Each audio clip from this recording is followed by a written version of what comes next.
Hey guys, welcome back to GeekSmart, and I have something really quick. Now, those of you that have already subscribed and maybe watched the video on my Tech Goots channel, I'm also going to push the same thing here because it is something that actually goes across all of my YouTube channels, and that is that I started a GoFundMe page essentially to try to raise some money to make these videos better. And the first one that's actually going to get out of the gate out of this fundraising is new lighting. Now, the lighting isn't substantially crazy expensive, however, it is enough. So I'm trying to raise money. The first step is for some new lighting equipment, so I get much better lighting in here, so my install videos look a lot better, especially if you've watched some of my earlier ones. The lighting was not so good.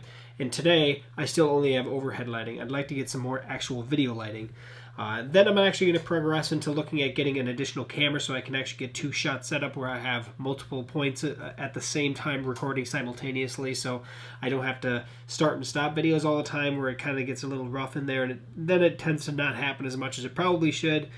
But that's what I'm doing. So if you can head over to the link at the top of the description, take a peek at it, share it to as many people as you could. That way it gets out there, and that way I can actually slowly earn to the point where the videos that I'm going to be producing for you will become better. And that's the whole point. And I'm not really one to ask for money. However, this isn't for me per se as it is for the channel. So thank you very much for taking the time out of your day to watch this video. But if you have a few more extra minutes, if you could actually click on the top and go over there and take a peek, I'd appreciate it. So thanks for watching, thanks for sticking with me, and we'll see you on the next install video here coming shortly.